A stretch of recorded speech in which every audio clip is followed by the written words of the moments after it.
결혼식 행진곡이 울려 퍼지고 있었다. 하객 200명이 무대 아래 앉아 있었다. 나는 맞춤 제작한 웨딩드레스를 입고 신부 대기실에 서 있었다. 그때 시어머니가 갑자기 내 앞을 막아서며 서류 한 부를 내 손에 탁 하고 쥐어주었다. 신혼집 공동명의 동의서였다. 이거 서명 안 하면 저 문턱 넘을 생각 꿈에도 하지 마라. 나는 뒤에 서 있는 강정우를 바라보았다. 그는 고개를 푹 숙인 채 꿀 먹은 벙어리처럼 입을 꾹 다물고 있었다. 그 아파트, 매매 대금의 70%는 내가 6년 동안 직장 생활을 하며 뼈 빠지게 모은 돈이었다. 연애했던 3년 동안 나는 그가 그저 말주변이 없는 사람인 줄로만 알았다. 이제야 알았다. 그는 말을 못하는 게 아니라 단 한 번도 나를 위해 입을 열어줄 생각이 없었던 것이다. 나는 머리에 쓴 면사포를 획 벗어 던졌다. 200명의 사람들이 내가 식장을 걸어나가는 뒷모습을 지켜보았다. 그들이 모르는 사실이 하나 있었다. 이것이 바로 진짜 이야기의 시작이라는 것을. 이야기를 시작하기 전에 청취자 여러분은 지금 어디서 이 방송을 듣고 계신지 댓글로 남겨주세요. 여러분이 계신 그곳에 늘 행운이 가득하기를 바랍니다. 자, 이제 편안한 마음으로 제 이야기에 귀 기울여 주세요. 도장이 종이 위를 찍는 소리는 가볍지만 묵직하게 울렸다. 백수연은 티슈를 한 장 뽑아 인주 가장자리에 묻은 붉은 찌꺼기를 깔끔하게 닦아냈다. 그녀는 그 부동산 매매 계약서를 유리 테이블 한가운데로 다시 밀어주었다. 축하해, 가은아. 백수현이 고개를 들며 키보드를 몇 번 두드렸다. 합정동 아파트, 초기 자금 70% 송금된 거 방금 확인됐어. 심가은은 계약서에 찍힌 동그랗고 붉은 도장 자국을 바라보며 입꼬리를 올렸다. 그녀는 고개를 돌려 옆에 앉은 약혼자 강정우를 바라보았다. 강정우는 고개를 숙인 채 엄지손가락으로 스마트폰 화면을 빠르게 쓸어내리고 있었다. 정우씨, 심가은이 그를 나지막이 불렀다. 강정우는 어깨를 움찔하더니 황급히 스마트폰 화면을 껐다. 다 끝났어. 나머지 30%는 우리가 공동으로 받는 대출이니까 정우씨도 여기 서명해야 해. 심가은이 결제 펜을 건넸다. 강정우는 펜을 받아들었다. 서명란 위에서 허공을 맴돌던 펜촉이 2초 정도 멈칫했다. 아침에 우리 엄마가 전화하셨어. 심가은은 대꾸하지 않고 그의 다음 말을 기다렸다. 엄마가 그러시는데 어차피 공동 대출 받는 거 나중에 번거롭지 않게 아예 등기부등본에 둘 다 이름을 올리는 게 어떠냐고. 키보드를 두드리던 백수현의 손이 멈췄다. 그녀는 고개를 들진 않았지만 시선은 모니터의 특정 글자에 꽂힌 채 움직이지 않았다. 심가은은 펜을 쥔 강정우의 손을 쳐다보았다.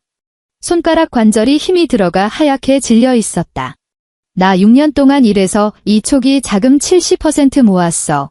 정우씨의 심가은의 목소리는 크지 않았지만 억양은 평온했다. 우리 예전에 합의했잖아. 이 집은 내 명의로 하기로. 강정우가 마른 침을 꿀꺽 삼켰다. 알아. 난 그냥 엄마가 물어보시니까 그냥 한번 꺼내본 말이야. 내가 엄마한테는 잘 설명할게.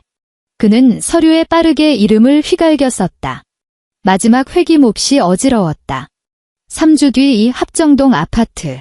공기 중에는 새로 바른 벽지의 풀냄새와 건조한 톱밥 냄새가 아직 남아있었다.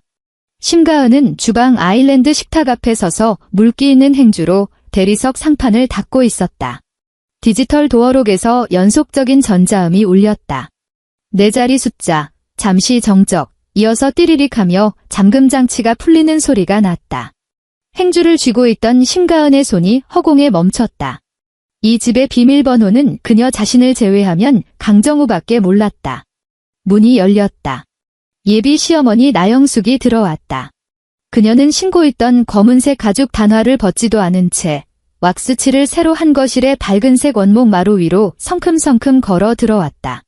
뒤따라 들어온 강정우는 양손에 커다란 비닐봉지를 낑낑거리며 들고 있었다.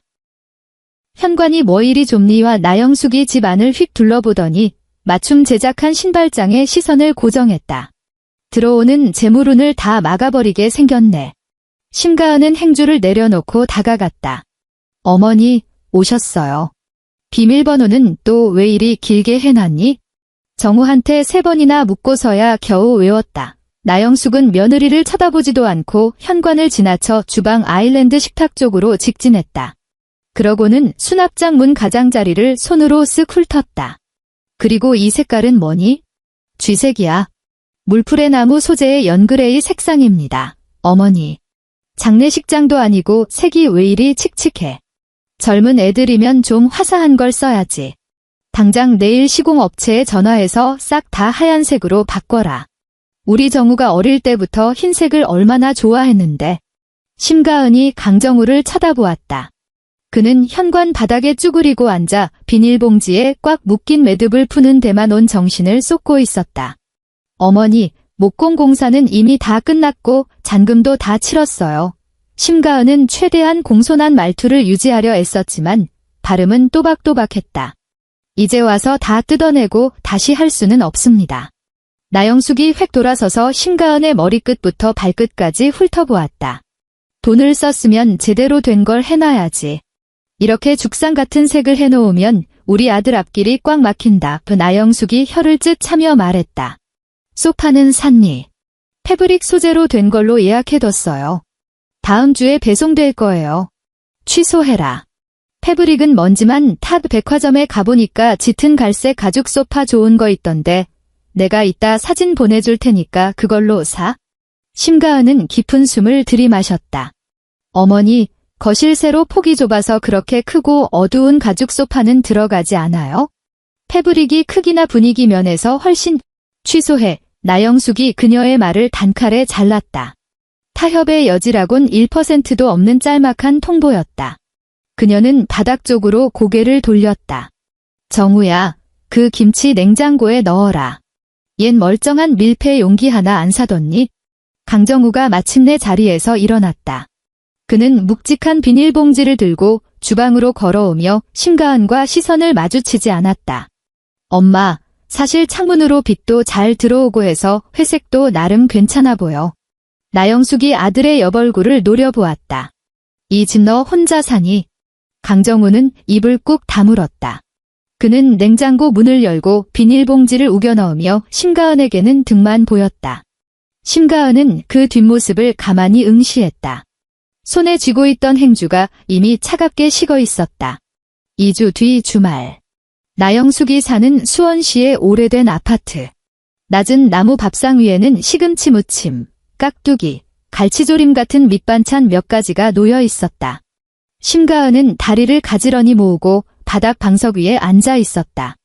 나영숙은 젓가락으로 갈치 한 토막을 집어 가장자리에 가시를 발라낸 뒤 강정우의 밥그릇 위에 얹어주었다. 많이 먹어라. 결혼 준비하느라 힘들어서 얼굴이 반쪽이 됐네. 강정우는 밥을 한 움큼 퍼서 갈치와 함께 입안으로 밀어넣었다. 나영숙은 정작 본인 밥은 먹지 않았다. 그녀는 젓가락을 도자기 수저받침 위에 내려놓았다. 달그락하는 맑은 소리가 울렸다. 오늘 미용실 갔다가 최 여사를 만났다. 심가은은 국그릇을 들어 한 모금 마셨다. 그 집 아들이 지난달에 결혼했잖니? 며느리 집안 형편이 꽤 괜찮아서 강남구에 대출도 없이 아파트를 떡하니 샀다더라. 근데 글쎄 어쨌는지 아니. 나영숙이 눈을 치켜뜨며 심가은의 얼굴을 똑바로 쳐다보았다. 그 집에서 사위 이름도 등기부등본에 올려졌다잖니? 이게 시댁에 대한 아주 기본적인 예의라는 거다. 심가은은 숟가락을 천천히 내려놓았다. 쇠 숟가락이 그릇 바닥에 부딪히며 탁 하는 둔탁한 소리를 냈다. 그러셨군요. 당연하지. 강씨 집안 사람이 됐는데 정작 사는 집 등기에는 남의 이름만 달랑 적혀 있고 그게 말이 되는 소리니? 조상님들이 그런 집은 돌봐주시지도 않는다. 그래 가지고야 집안의 가장이 어떻게 밖에서 길을 펴고 살겠어? 강정우가 밥을 씹는 속도가 느려졌다. 그는 밥상에 앉은 그 누구와도 눈을 마주치지 않았다. 그저 자기 밥그릇에 남은 갈치 반 토막만 뚫어지게 쳐다보며 입안의 음식물을 기계적으로 씹고만 있었다. 심가은은 기다렸다. 1초, 3초, 5초. 그녀는 강정우가 입안에 밥을 다 삼키고 단 한마디라도 입을 떼기를 기다렸다. 엄마, 우리 예전에 다 합의한 문제잖아 라거나 최소한 덤마. 그 집 가은이가 돈 거의 다 내서 산 거잖아 라는 말이라도 해주기를.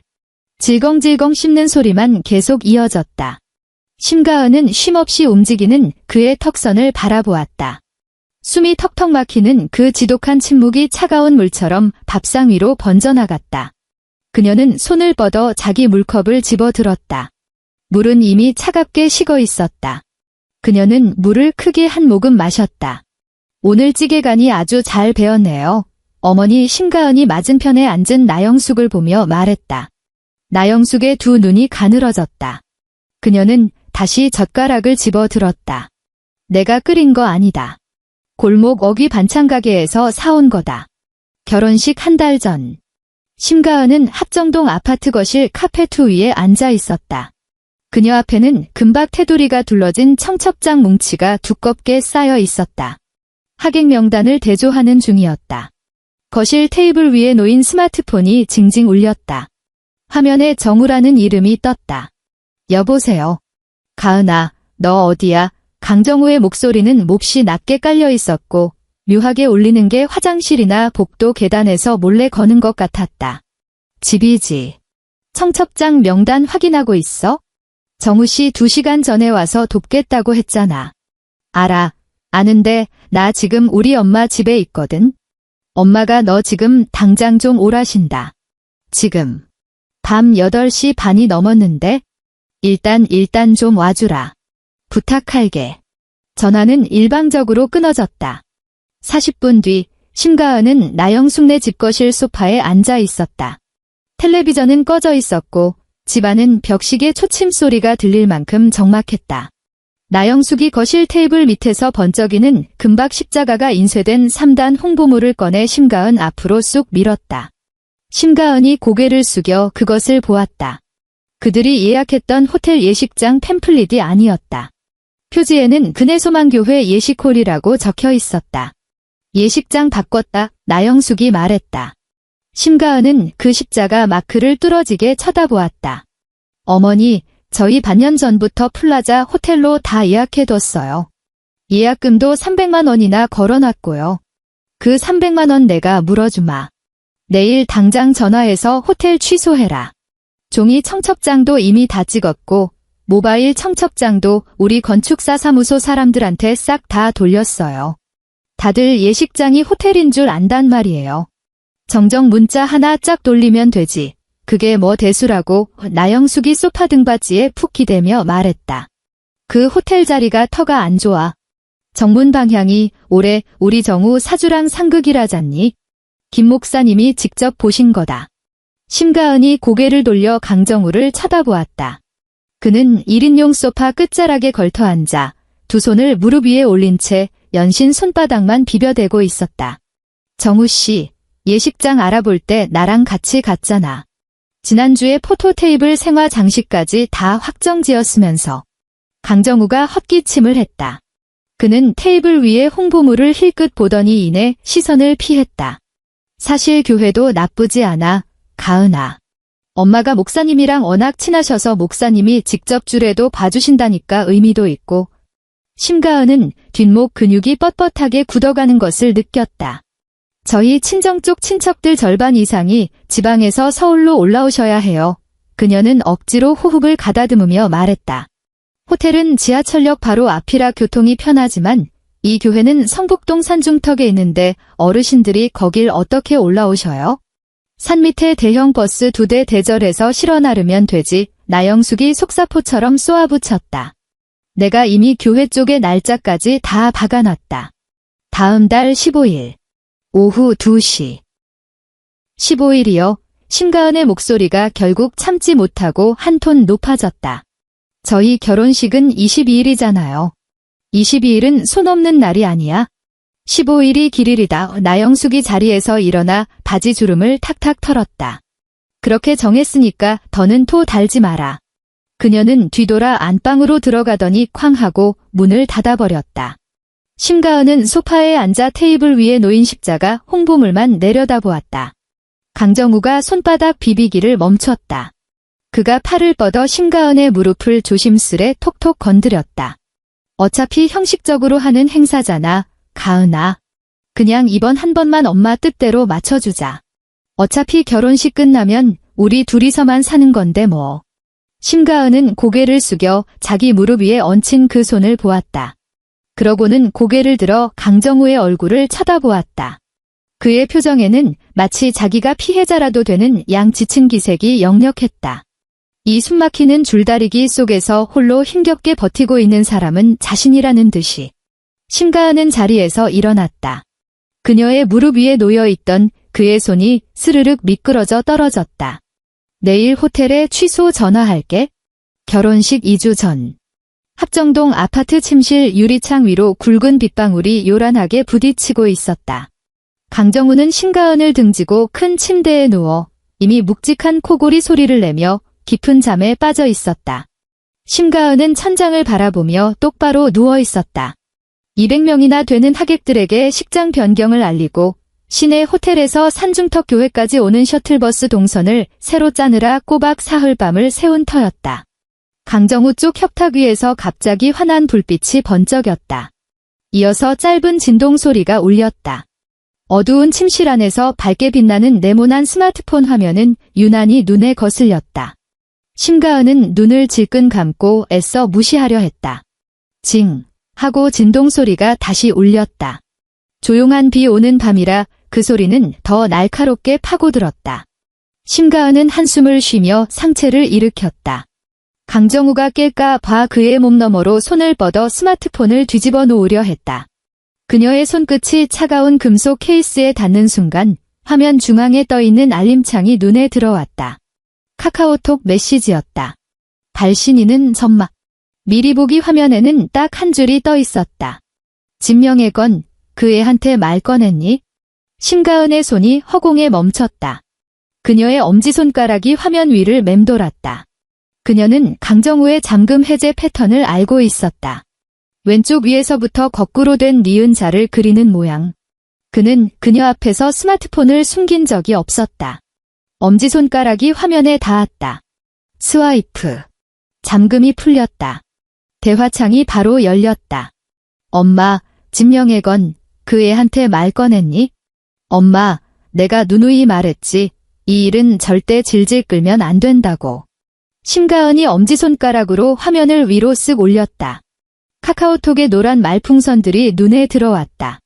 강정우, 지금은 안 돼. 예식장 바꾼 것 때문에 아직도 화나 있어서 내 말은 귓등으로도 안 들어. 엄마, 그러니까 내가 기를 쓰고 예식장을 바꾸자고 한 거 아니냐. 그렇게 똥고집 부리는 걸 초장에 확 눌러놓지 않으면 앞으로 어떻게 쥐고 흔들래? 결혼식 치르고 나서 우리 집안 사람 되면 그때는 지가 안 한다고 100일 재간이 있겠니? 신혼여행 다녀오자마자 바로 구청 데려가라. 강정우, 알았어. 엄마. 내가 알아서 잘 구슬려 볼게. 심가은은 액정 화면만 뚫어지게 쳐다보았다. 알았어. 엄마. 내가 알아서 잘 구슬려 볼게. 백라이트 불빛 아래 빛나는 이 글자들의 윤곽선이 점점 흐릿해졌다. 눈물이 나서가 아니었다. 너무 오래 노려본 탓에 망막에 잔상이 남은 것이었다. 그녀는 고개를 돌려 세상 모르고 자는 강정우를 바라보았다. 그의 어깨는 숨을 쉴 때마다 일정한 간격으로 오르내렸다. 그는 고부 갈등 사이에서 어쩔 줄 몰라 쩔쩔매는 둔하고 불쌍한 남편이 아니었다. 그는 갈등을 회피하고 있는 게 아니었다. 그는 철저하게 그녀를 통제하고 조종하고 있었다. 그의 그 숱한 침묵은 치명타를 날릴 단 한 번의 타이밍을 노리며 더들치고 기다리는 시간이었던 것이다. 심가은은 천천히 엄지손가락을 걷어들이고 전원 버튼을 눌렀다. 화면이 까맣게 꺼졌다. 그녀는 스마트폰을 협탁 위에 다시 내려놓았다. 위치도 아까와 똑같이. 각도도 1mm의 오차 없이. 그녀는 자기 자리로 돌아와 가슴까지 이불을 끌어 덮었다. 방 안에는 오직 창문을 때리는 빗소리만 가득했다. 그녀는 창밖이 희뿌옇게 밝아올 때까지 두 눈을 뜬 채 밤을 지새웠다. 결혼식 3일 전. 여의도에 있는 고급 전통 한정식집. 단독 룸에 한 집 미닫이 문이 틈새 하나 없이 꽉 닫혀 있어 바깥의 소음을 완벽히 차단하고 있었다. 나영숙이 작은 사기 그릇을 들어 따뜻한 보리차를 한 모금 마셨다. 그녀는 잔을 내려놓았다. 신혼여행 짐은 다 쌌니? 네, 다 쌌습니다. 어머니, 심가은이 대답했다. 그녀의 목소리는 아주 차분했다. 진공 상태처럼 고요한 차분함이었다. 그래. 다음 주 목요일에 신혼여행에서 돌아오면 금요일에는 하루 연차를 내라. 금요일에는 사무실에 들어가 봐야 해요. 급하게 마무리해야 할 프로젝트가 있어서요. 그럼 반차라도 나영숙은 며느리의 말을 아예 무시한 채 젓가락으로 간장 양념이 밴 우엉조림을 집어들었다. 정우랑 구청에 좀 다녀와야겠다. 강정우가 쥐고 있던 젓가락이 미끄러지며 사기 그릇에 부딪혀 탁 소리를 냈다. 그는 허둥지둥 젓가락을 집어들었다. 엄마, 내가 이 일은 나중에 내가 알아서 하긴 뭘 알아서 해? 넌 일 처리하는 게 너무 굼떠. 나영숙이 아들을 획 째려보더니 다시 심가은에게 고개를 돌렸다. 등기부등본 챙겨서 가라. 정우 이름도 같이 올려. 그리고 내 이름도. 순간 루만의 죽음 같은 정적이 감돌았다. 복도에서 희미하게 흘러나오던 배경음악조차 그 침묵 속에 빨려 들어간 것 같았다. 심가은이 나영숙을 쳐다보았다. 어머니 이름이요? 그래. 정우가 지금 살고 있는 오피스텔. 그거 전세금 내가 내준 거다. 그 돈이 정우가 이 집에 보태는 목이지. 집 명의에 우리 세 사람 이름 다 올리는 거. 이게 한국 사회에서 한 식구가 되는 기본 상식이야. 심가은은 천천히 고개를 돌렸다.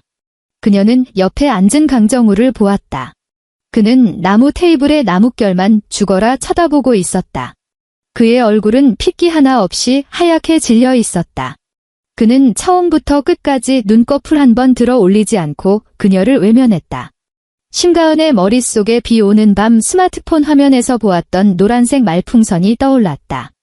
알았어, 엄마. 내가 알아서 잘 구슬려 볼게. 그녀는 자신이 놀라울 정도로 화가 나지 않는다는 사실을 깨달았다. 대신 지독하게 차갑고 투명한 각성이 그 자리를 채웠다. 거절하겠습니다. 심가은이 말했다. 우엉을 씹던 나영숙의 턱이 멈췄다. 그녀는 입안의 음식을 억지로 꿀꺽 삼켰다. 너 지금 뭐라고 했니? 안 된다고 말씀드렸습니다. 어머니의 심가은은 두 손을 무릎 위에 가지런히 모으고 허리를 꼿꼿하게 세웠다. 그 아파트 매매 대금의 70%는 제 급여 통장에서 송금한 제 돈입니다. 대출은 공동 명의로 받았지만 매달 나가는 원리금 상환액도 제 개인 계좌에서 자동 이체되고 있고요. 제 소유의 부동산에 다른 사람 이름은 단 한 글자도 올리지 않을 겁니다. 나영숙의 얼굴이 불그락푸르락 달아올랐다. 그녀가 손바닥으로 밥상을 콱 내리쳤다. 밑반찬 접시들이 덜썩거렸다. 내 소유의 부동산. 너 이제 곧 우리 아들이랑 결혼할 몸이야? 내가 가진 건 다 우리 집안 재산이라는 소리다. 친정에서 예절을 그따위로 가르치디. 어른을 상대로 돈 몇 푼 가지고 그렇게 핏대를 세우며 계산을 해? 엄마, 제발 그만 좀 해. 강정우가 마침내 고개를 들었다. 그의 목소리가 파르르 떨렸다. 바뀌잖아. 넌 입 다물고 있어. 나영숙이 심가은의 코앞에 삿대질을 해댔다. 너 명예 안 바꿀 거면 앞으로 나한테 어머니라고 부를 생각 꿈에도 하지 마라. 심가은이 자리에서 일어났다. 그녀는 옆빈 의자에 놓아둔 핸드백을 집어들었다. 오후에 업무가 남아서 이만 가보겠습니다. 식사 맛있게 하세요. 그녀는 고개를 살짝 숙여 흠잡을 데 없이 완벽한 45도 인사를 건넸다. 그녀가 몸을 돌려 문 쪽으로 향하려는 찰나 강정우가 그녀의 손목을 덥석 붙잡았다. 그의 손바닥은 식은땀으로 축축했고 악력은 무서울 정도로 강했다. 가은아, 제발. 일단 앉아. 일단 그냥 알았다고 고개만 끄덕여. 응? 내가 부탁할게. 심가은은 고개를 숙여 자기 손목을 꽉 틀어진 그의 손을 내려다보았다. 그녀는 아무 말도 하지 않았다. 그저 지극히 단호하게 그리고 아주 천천히 자신의 팔을 빼내기 시작했다. 강정우의 5손가락에서 힘이 풀려 그녀의 피부에서 미끄러져 떨어질 때까지. 그녀는 한지 미닫이 문을 열고 복도로 걸어나갔다. 결혼식 당일. 은혜소망교회 신부 대기실. 사방의 흰 벽은 티끌 하나 없이 새하얗고 천장의 조명은 눈이 시릴 정도로 눈부셨다. 심가은은 방 한가운데 놓인 붉은색 벨벳 소파에 앉아 있었다. 그 엄청난 가격에 맞춤 제작 웨딩드레스는 코르셋에 비즈 장식이 촘촘히 박혀 있었고 단단한 와이어가 갈비뼈를 꽉 조이고 있어 숨을 쉴 때마다 가슴이 답답했다. 메이크업 아티스트가 퍼프를 들고 그녀의 광대뼈 주위를 톡톡 두드리며 마지막 수정을 해주고 있었다. 오늘 정말 아름다우세요. 신부님, 메이크업 아티스트가 나긋나긋한 목소리로 말했다. 문이 살짝 열리더니 틈새로 강정우의 회사 후배이자 오늘 예식의 사회를 맡은 남자가 반쯤 몸을 내밀었다. 이제 입장까지 10분 남았습니다. 양가 부모님들 화촉 점화 준비 중이십니다. 심가은이 고개를 끄덕였다. 문이 벌컥 열렸다. 나영숙이 들어왔다. 그녀는 풀을 먹여 빳빳하게 각이 잡힌 분홍색 전통 한복을 입고 있었고 머리는 헤어스프레이를 통째로 부은 듯 강풍이 불어도 끄떡없을 형태를 유지하고 있었다. 강정우가 그 뒤를 따라 들어왔다. 검은색 턱시도를 입은 그의 나비 넥타이가 살짝 삐뚤어져 있었다. 잠깐 나가 있어 봐요. 나영숙이 메이크업 아티스트를 향해 턱짓했다. 메이크업 아티스트는 심가은의 눈치를 한번 살피더니 재빨리 메이크업 박스에 퍼프를 쑤셔 넣고 고개를 숙인 채 종종 걸음으로 나갔다.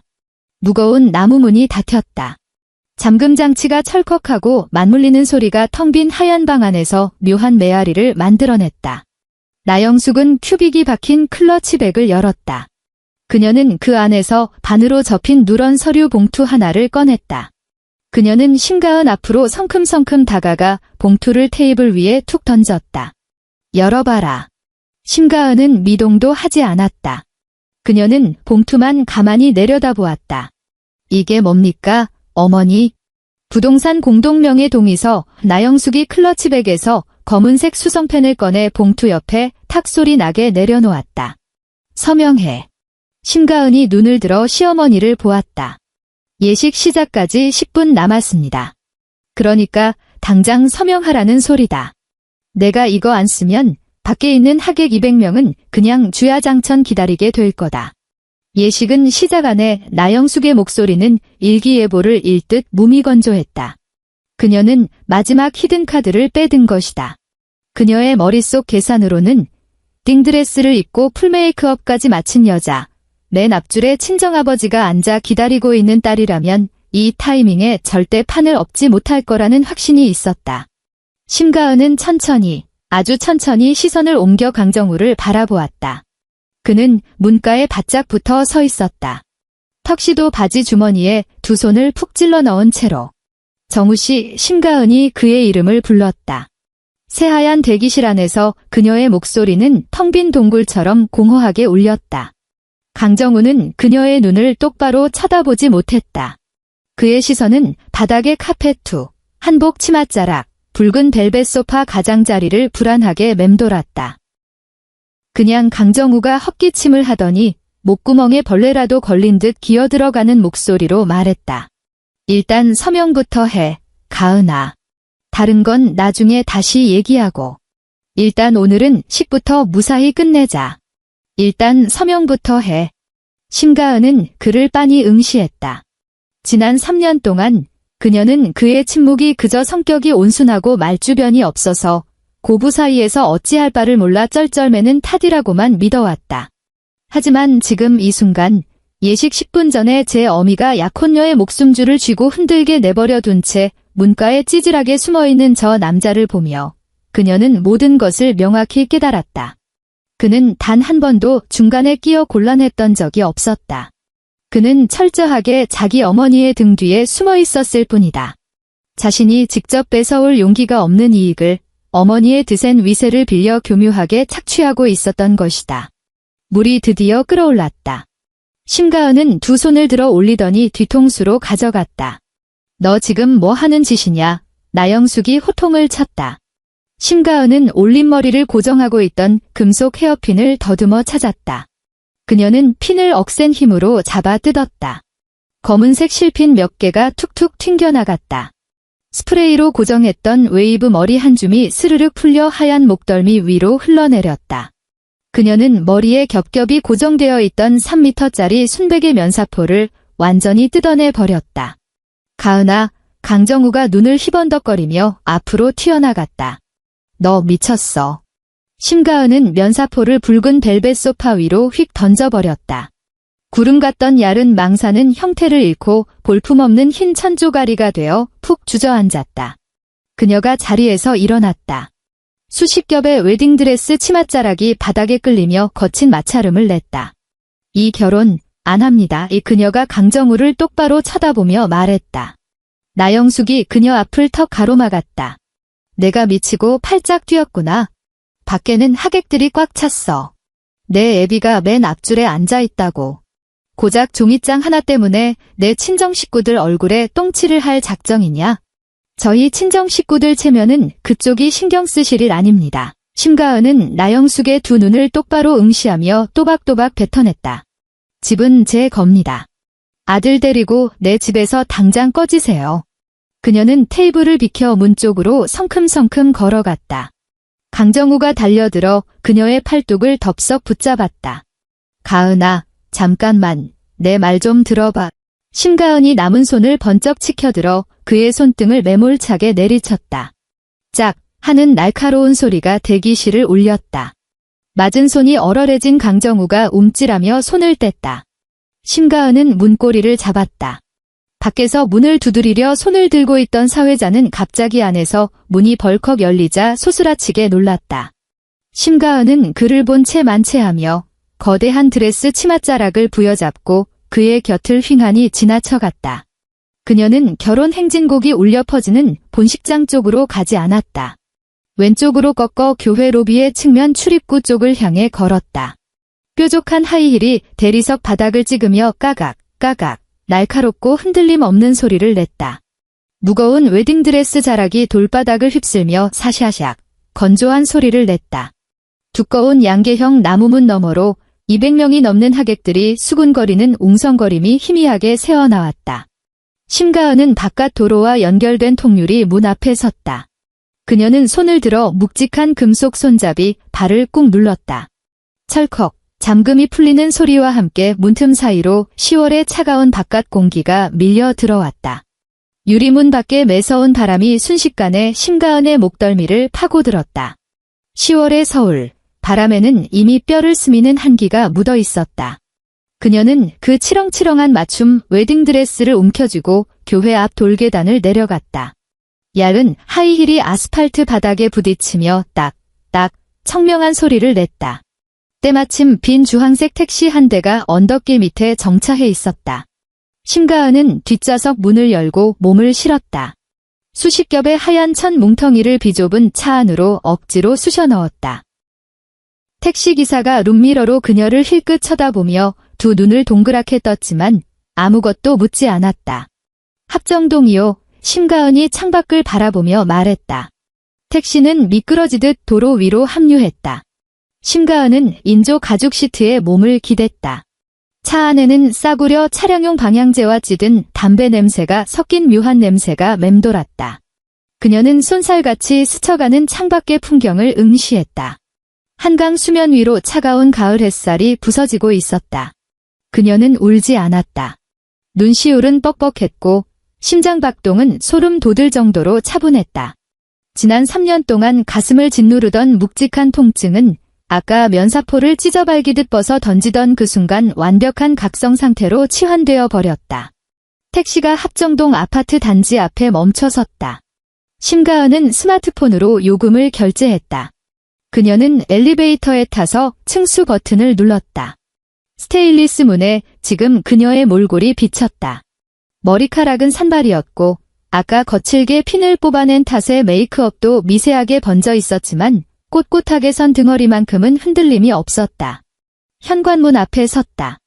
그녀는 손가락을 뻗어 디지털 도어록 액정의 백라이트를 밝혔다.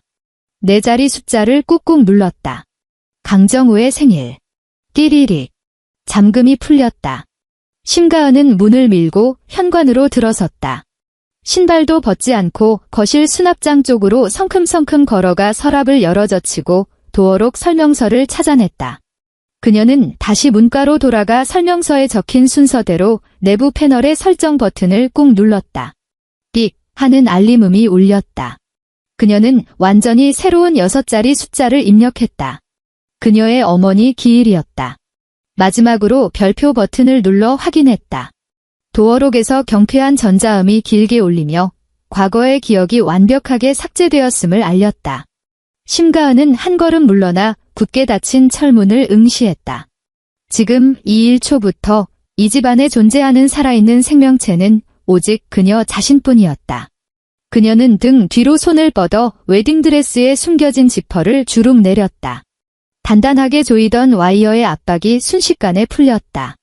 그녀는 그 수백만 원짜리 순백의 드레스를 허물벗듯 훌렁벗어 원목 마루 위에 아무렇게나 내동댕이 치고는 맨발로 욕실을 향해 걸어갔다. 다음 날 오전. 백수현의 공인중개사 사무소 안은 달달한 믹스커피 냄새로 가득했다. 프린터가 규칙적인 기계음을 내며 아직 따끈한 A4 용지 한 장을 토해냈다.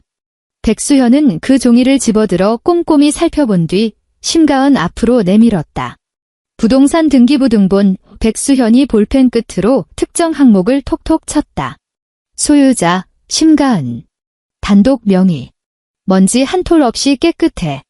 심가은은 종이컵을 들어 커피를 한 모금 마셨다. 대출 쪽은 어떻게 됐어? 아침에 은행 담당자랑 방금 확인 끝냈어. 백수현이 사무용 의자 등받이에 몸을 기댔다. 처음에 대출 신청은 공동 명의로 들어갔지만 실제 원리금 빠져나가는 상환 계좌가 내 실명 통장으로 지정되어 있잖아. 내가 직접 가서 명의 변경 안 하는 이상 걘 자기 이름으로 상환 내역 조회할 권한조차 없어. 이 아파트는 벽돌 한 장부터 철근 한 가닥까지 걔가 손댈 수 있는 구석이 단 1mm도 없다는 소리야. 심가은은 등기부등본에 박힌 자신의 이름을 물끄러미 내려다보았다.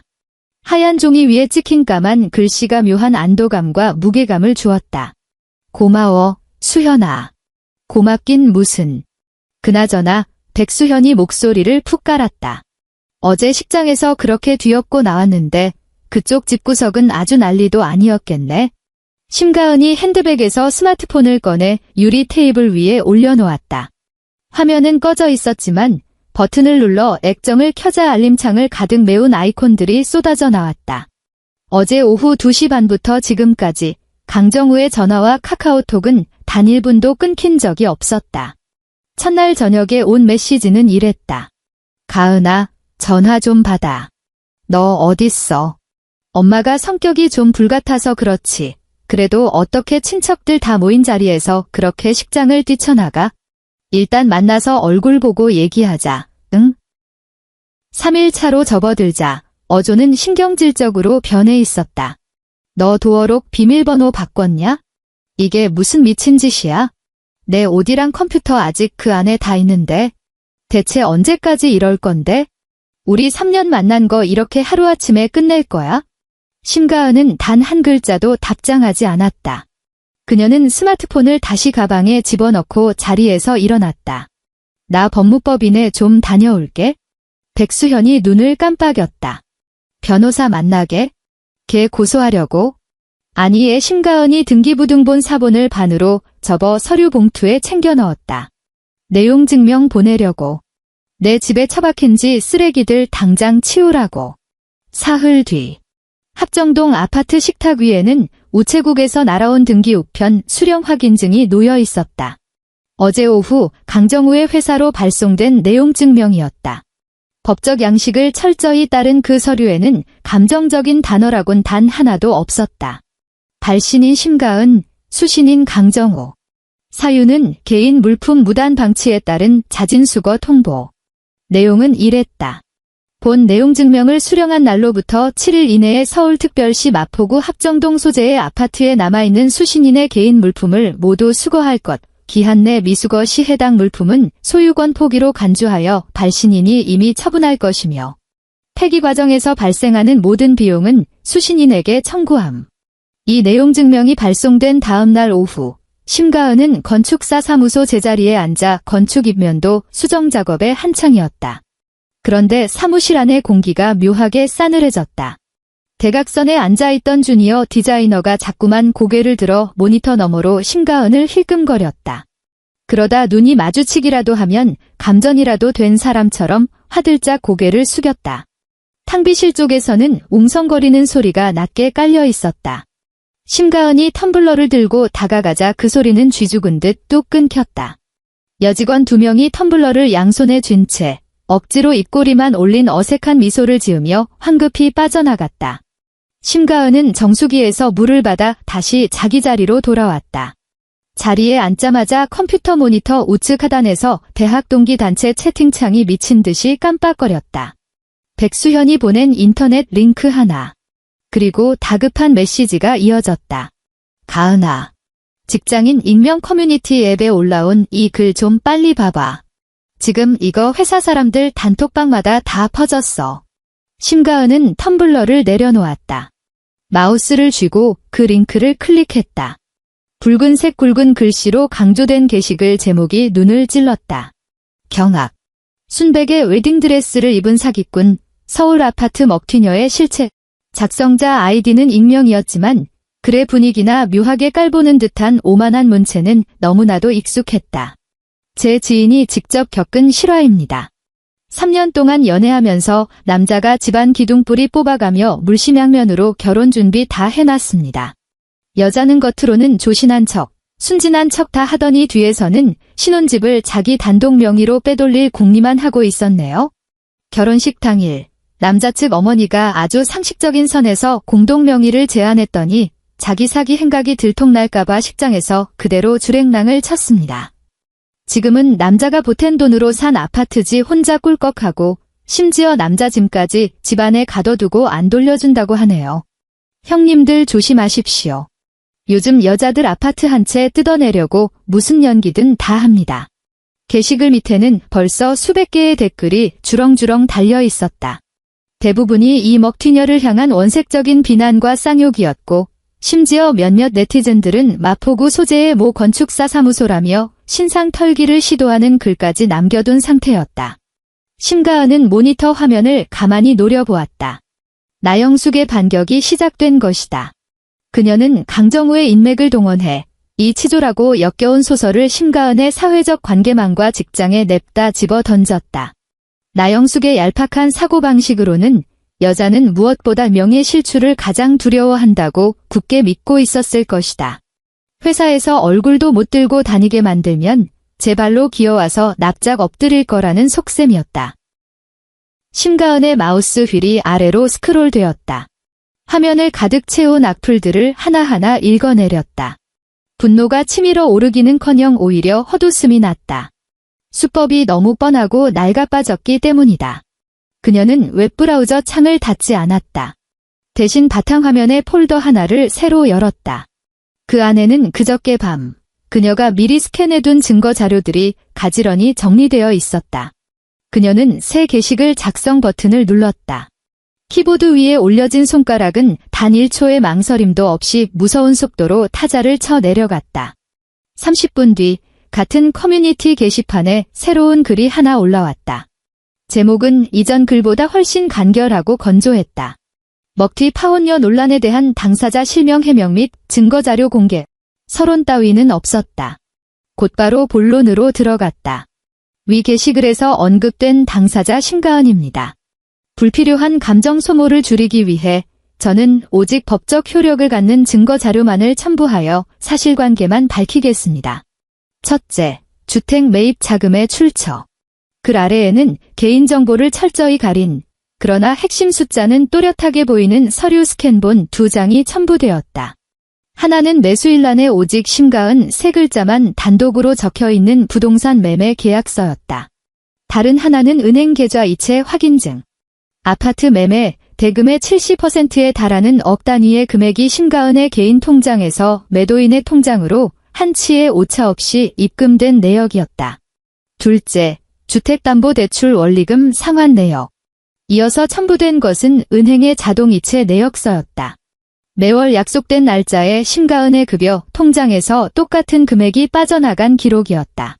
지난 6개월 동안 단 한 번의 연체도 없었다. 셋째, 남자 측의 자금 기여도.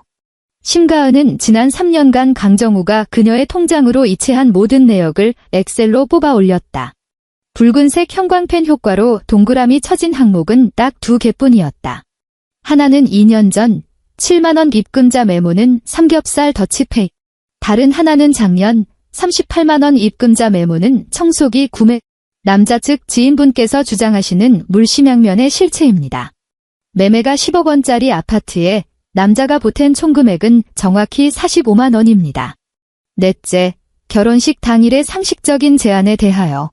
마지막으로 심가은은 나영숙이 들이밀었던 아무도 서명하지 않은 부동산 공동명의 동의서 원본을 스캔해 올렸다.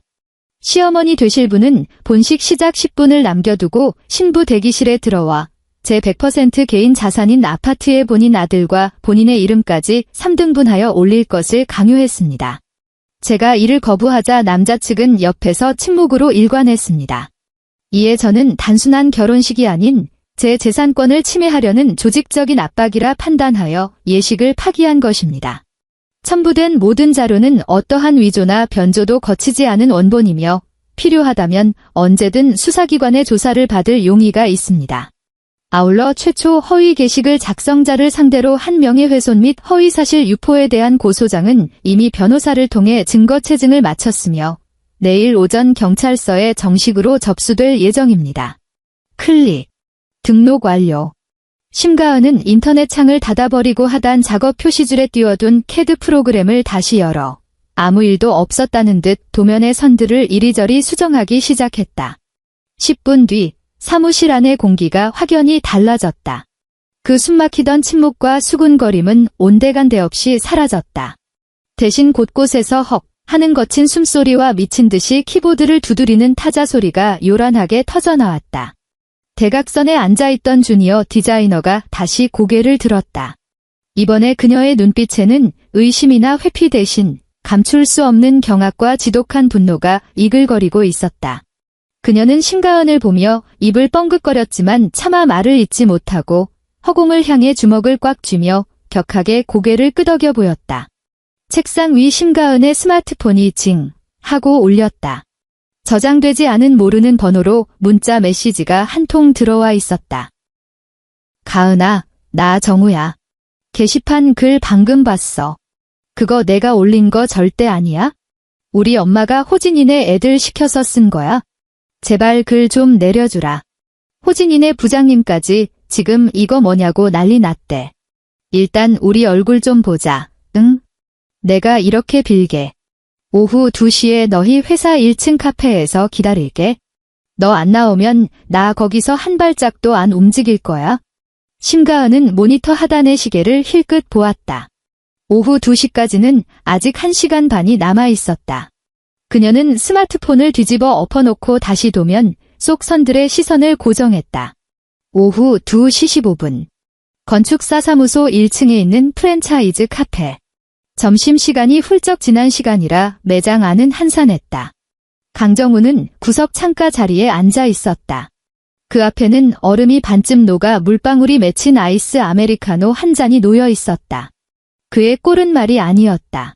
턱 밑에는 푸르스름한 수염 자국이 올라와 있었고 두 눈에는 핏발이 서 있었다. 평소 깔끔하게 다려 있던 정장 재킷은 구김살이 잔뜩 깐 채 어깨에 축 늘어져 있었다. 카페 출입문 종이 짤랑하고 울렸다. 심가은이 들어왔다. 그녀는 똑 떨어지는 깔끔한 네이비색 트렌치 코트를 입고 한 손에는 서류 봉투 하나를 든 채였다. 그녀는 강정우의 맞은편으로 걸어가 의자를 빼고 앉았다. 음료는 시키지 않았다. 강정우가 스프링이 튀어오르듯 상체를 번쩍 일으켰다. 가은아. 와줬구나. 나 딱 10분만 있다가 일어날 거야. 심가은이 그를 차갑게 내려다보며 말했다. 내용 증명은 받았지? 강정우의 얼굴 근육이 일순간 굳어졌다. 그는 마른 침을 한 번 삼키더니 어떻게든 어색한 웃음을 짜내려 애썼다. 받았어. 근데 가은아, 우리 꼭 이렇게까지 끝을 봐야 해? 우리 3년이나 만났잖아. 나 진짜 요 며칠 밤에 잠도 한숨 못 잤어. 우리 엄마랑도 엄청 싸웠고. 엄마도 이제 당신이 너무 성급하셨다고 후회하셔. 내가 다시 돌아오기만 하면 진명의 거는 나중에 천천히 다시 얘기하자고. 나중에 다시 얘기해. 심가은이 그의 말을 칼같이 잘랐다. 목소리 톤은 낮았지만 면도날처럼 섬뜩했다. 나중이 언젠데? 내가 임신해서 배가 불렀을 때? 아니면 애 낳고 회사 그만둬서 너희 집구석에서 영영 도망칠 수 없게 됐을 때? 그때 다시 얘기하자고? 강정우의 억지 웃음이 얼굴에 그대로 얼어붙었다. 가은아, 너는 왜 사람을 그렇게 나쁜 쪽으로만 몰아붙여? 난 진짜 그는 짜증스럽게 머리를 헝클어뜨리더니 시선을 슬쩍 피했다. 좋아, 그래. 우리 인연이 여기까지라고 쳐. 그래도 그 집, 나도 어느 정도 기여한 거잖아. 집 보러 다닐 때 나도 부동산 10군데 넘게 같이 돌아줬고 그 안에 들어간 가구랑 가전제품 고를 때 나도 발품 팔았잖아. 근데 넌 지금 나더러 빈손으로 그냥 쫓겨나라는 건데 이거 너무 피도 눈물도 없는 거 아니야? 드디어 본색이 드러났다. 이게 오늘 그가 그 익명 게시판의 쌍욕을 처맞아가면서도 이 자리에 버티고 앉아있는 진짜 이유였다. 나영숙의 시나리오가 수정된 것이다. 아파트 통째로 먹는 게 불가능해졌으니 어떻게든 위자료 명목으로 한몫 단단히 뜯어내라는 지령. 심가은은 눈앞에 이 찌질한 남자를 빤히 쳐다보았다. 지난 3년 동안 그녀는 수백 번도 넘게 이 남자가 다정하고 둥글둥글하고 평생을 믿고 의지할 만한 사람이라고 착각해왔다. 이제야 껍데기가 벗겨졌다. 그건 다정함이 아니라 무능력자의 처세술이었고 둥글둥글한 게 아니라 기생충처럼 단물 빨아먹기 좋은 숙주를 찾는 잠복기였을 뿐이다. 그녀는 손에 들고 있던 누런 서류 봉투를 테이블 위로 쓱 밀었다. 열어봐. 강정우가 멍한 표정으로 봉투를 집어들었다. 입구를 뜯어 내용물을 꺼냈다. 법원이나 변호사 사무실에서 보낸 무시무시한 공문서가 아니었다. 하얀색 돈 봉투였다. 그 안에는 5만 원권 지폐가 두툼하게 들어있었다. 이게 뭐야? 45만 원이 심가은이 의자 등받이에 등을 기대며 두 손을 테이블 위에 깍지 껴 올렸다. 내가 지난 3년 동안 내 통장으로 보낸 돈의 총합. 진공청소기 산다고 보낸 38만 원에 삼겹살값 반띵한다고 보낸 7만 원 은행 가서 빳빳한 현금으로 싹 다 찾아왔다. 그 자리에서 세어봐. 순간 강정우의 얼굴이 홍당무처럼 시뻘겋게 달아올랐다. 그 몇 장 안 되는 지폐가 마치 불덩이처럼 그의 손을 떼게 하는 것 같았다. 너 지금 나 모욕하냐? 그가 이빨을 꽉 깨물고 짓씹듯 말했다. 계산 끝내자는 거지. 심가은이 그를 똑바로 노려보았다. 내 짐박스, 이삿짐 센터 불러서 우리 아파트 현관문 밖 복도에 다 내놨어. 도어록 비밀번호도 싹 다 바꿨고. 이 45만 원 챙겨서 꺼져. 오늘부터 내 핸드폰에 문자 한 통이라도 더 남기거나 너희 엄마 시켜서 커뮤니티에 그딴 쓰레기 글 한 번만 더 올리면 다음번엔 내 얼굴이 아니라 내 담당 변호사 얼굴 보게 될 거야. 알아들었어? 강정우는 하얀 봉투를 구겨질 듯 꽉 쥐었다. 그의 입술이 파르르 떨리며 당장이라도 쌍욕을 퍼부을 듯 움찔거렸지만 얼음장처럼 차갑고 흔들림 없는 심가은의 눈빛을 마주하자 결국 목구멍으로 꿀꺽 삼키고 말았다. 그는 문득 깨달았다. 시어머니의 억지 앞에서도 한숨 한 번 쉬고 습관적으로 한 발 물러서며 어떻게든 가정의 평화를 지키려 애쓰던 그 순에 빠진 심가은은 이 세상에서 영원히 증발해버렸다는 사실을. 심가은이 자리에서 일어나 트렌치코트에 허리띠를 질끈 동여맸다. 커피 다 마시고 천천히 가라. 그녀는 몸을 돌려 카페의 유리문을 열고 나갔다. 단 한 번도 뒤돌아보지 않았다. 수원시. 나영숙의 오래된 아파트. 거실 안에는 찌든 된장찌개 냄새가 쿰쿰하게 배어 있었다. 장판 바닥 위에는 이삿짐 센터에서 쓰는 거대한 종이 상자 5개가 덩그러니 쌓여 있었다. 심가은이 현관문 밖에 내다버린 강정우의 전 재산이었다. 강정우는 낡은 인조 가죽 소파에 앉아 두 손으로 마른 세수를 하고 있었다. 나영숙은 종이 상자들 사이를 좁은 보폭으로 왔다 갔다 하며 굽 높은 슬리퍼로 장판 바닥을 탁탁 내리찍듯 걸어 다녔다. 이게 말이나 되니? 얘의 범절이라곤 밥 말아 먹은 것. 이게 사람이 할 짓이야.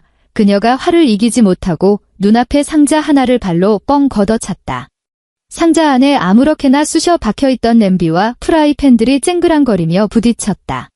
어디서 굴러먹다 온 독사 같은 기집애. 내가 처음 상견례 때부터 광대뼈 툭 튀어나온 거 보고 남편 잡아먹을 상이라 찝찝하더라니. 시험이 무서운 줄 모르고 감히 이따위 짓을 해. 강정우는 미동도 하지 않았다. 머릿속이 곤죽처럼 엉겨붙어 아무런 생각도 나지 않았다. 정우야, 기죽지 마라의 나영숙이 획 돌아서서 아들을 바라보았다. 저런 근본 없는 집안년, 우리 강씨 집안에서도 안 받으면 그만이야. 서울 바닥에 널린 게 아파트고 여자야? 당장 내일 강남에 있는 결혼정보업체에 전화할 거다. 우리 강남 상가 건물주 아들이라고 떡하니 올려서 더 집안 빵빵하고 돈 많은 며느리 얻어올 테니까 두고 보라지. 강정우가 마침내 고개를 들었다. 그는 엄마를 물끄러미 쳐다보았다. 엄마의 사포로 긁어낸 듯 쇳소리가 났다. 왜? 강남 그 상가 월세 이번 달에도 내 통장으로 들어와? 나영숙이 눈을 끔벅거렸다. 갑자기 그건 왜 묻니? 그 상가는 내 명의로 돼 있는 거잖니? 내 오피스텔 전세금 빼서 돌려받은 보증금, 그거 싹 다 상가 인테리어 하는데 쏟아부었다. 요새 경기가 바닥이라 지난달에 있던 세입자도 방 빼고 나가서 지금 다시 세놓고 사람 구하려면 아직 멀었어. 강정우가 그녀를 가만히 응시했다. 그럼 나 당장 어디서 살아? 어디서 살긴, 집 놔두고 어디서 살아? 나영숙이 기가 차다는 듯 소리쳤다. 이 집이 이렇게 떡하니 있는데 너 장가 가기 전에 쓰던 그 작은 방에 짐 풀면 되지? 엄마가 매일 저녁 너 좋아하는 갈치조림 해줄게. 강정우는 고개를 돌려 복도 끝에 있는 햇빛 한 줌 제대로 들어오지 않는 어두컴컴한 자기 방을 바라보았다. 순간 숨통을 조여오는 끔찍한 공포가 뒷덜미를 덮쳤다. 32살, 자기 이름으로 된 집 한 채 없음. 쥐꼬리만 한 월급의 절반 이상은 예전에 폼 잡고 뽑은 수입차 할부금과 카드빚 돌려막기로 빠져나감. 그가 믿고 깝치던 유일한 동아줄은 엄마 명의로 되어 있는 허울뿐인 그놈의 강남 상가 하나였다. 그런데 지금 그 상가는 텅 비어버렸다. 그는 합정동에 있는 다른 사람 이름으로 되어 있지만 자기가 평생 공짜로 누릴 수 있었던 그 넓고 쾌적한 아파트를 영원히 잃어버렸다. 그리고 매달 꼬박꼬박 자기 돈으로 대출금 갚고 냉장고에 반찬 떨어지지 않게 꽉꽉 채워놓고 자기 엄마의 그 지독한 히스테리를 다 받아주며 평생 식모 노릇해줄 여자도 잃어버렸다. 그의 인생은 다시 원점으로 처박혔다. 구두 한 켤레를 살 때도 엄마 눈치를 봐야 하고 평생 수원 낡은 아파트 골방에 처박혀 캥거루족으로 늙어갈 처량한 신세가 된 것이다. 그는 여전히 신가은을 향해 온갖 쌍욕을 퍼부으며 열변을 토하고 있는 나영숙을 바라보았다. 갑자기 위장이 뒤틀리며 구역질이 치밀어 올랐다. 그는 자리에서 벌떡 일어나 비틀거리며 화장실로 뛰쳐들어가 변기통을 붙잡고 시뻘건 위액을 토해내기 시작했다. 반년 후 4월의 첫째 주 서울 한복 파는 벚꽃이 흐드러지게 피어 있었다. 합정동 아파트의 도어록에서 경쾌한 전자음이 연달아 울렸다. 문이 열렸다. 심가은은 하이힐을 발에서 툭 차내고 푹신한 면 슬리퍼로 갈아 신었다. 거실 불은 꺼져 있었다. 통유리 창밖으로 한강 양쪽을 수놓은 자동차 불빛들이 마치 은하수처럼 흘러가며 밝은 원목 마루 위로 은은한 주황색 불빛을 들이우고 있었다. 그녀는 주방 아일랜드 식탁 쪽으로 걸어갔다. 한 손에 들고 있던 묵직한 서류 가방을 대리석 상판 위에 올려놓았다. 반쯤 열려있는 가방 지퍼 사이로 비닐 포장도 뜯지 않은 새 명함 상자가 빼꼼히 고개를 내밀고 있었다. 맨 위에 놓인 명함 한 장, 그 위에는 굵고 선명한 고딕체로 이렇게 적혀 있었다. 건축사 사무소 대형 상업시설 프로젝트 팀장 심가은. 지난 반년 동안 그녀는 원래대로라면 시어머니와의 지독한 기싸움과 우유부단한 남편을 달래는데 허비했을 그 엄청난 에너지를 몽땅 긁어모아 이 대형 프로젝트 입찰 경쟁에 쏟아부었다. 사람이 진흙탕 속에 빠져 허우적거릴 때는 발버둥을 쳐도 결국 제자리로 가라앉을 뿐이다. 하지만 그 진흙탕을 완벽하게 빠져나와 맑은 물에 뛰어들면 팔을 저을 때마다 몸이 앞으로 시원하게 쭉쭉 나아가는 것을 온몸으로 느낄 수 있다. 심가은은 냉장고 문을 열었다. 안에는 김치 냄새가 진동하는 거대한 플라스틱 통도 없었고 유통기한이 다 되어가는 냉동식품들이 산더미처럼 쌓여있지도 않았다. 탄산수 몇 병과 먹기 좋게 썰어놓은 신선한 멜론 한 팩, 그리고 수입캔 맥주 2캔이 전부였다. 그녀는 캔 맥주 하나를 꺼냈다. 검지손가락을 캔 뚜껑 고리에 걸었다. 치익하는 경쾌한 마찰음. 새하얀 탄산 거품이 밀려 올라오며 알싸하고 시원한 보리 향이 코끝을 찔렀다. 그녀는 캔을 들어 올려 꿀꺽꿀꺽 크게 한 모금 마셨다.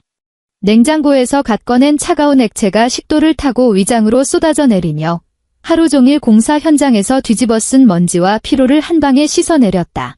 심가은은 주방 아일랜드 식탁에 몸을 비스듬히 기댔다. 그녀는 텅 비어 있고 고요하며 오직 자기 자신의 취향으로만 채워진 완벽한 거실을 바라보았다. 소파는 그녀가 그토록 원했던 연그레이 색상의 푹신한 패브릭 소파였다. 칙칙하고 거대한 갈색 가죽 소파는 없었다. 눈을 찌르는 붉은 십자가 홍보물도 없었다. 사람의 피를 말리는 숨막히는 침묵도 없었다. 오직 창 너머 저 멀리서 아스라이 들려오는 도시의 자동차 엔진 소리뿐이었다. 그녀는 맥주를 한 모금 더 마셨다. 차가운 캔을 은은한 회색빛이 도는 대리석 식탁 위에 조용히 내려놓았다.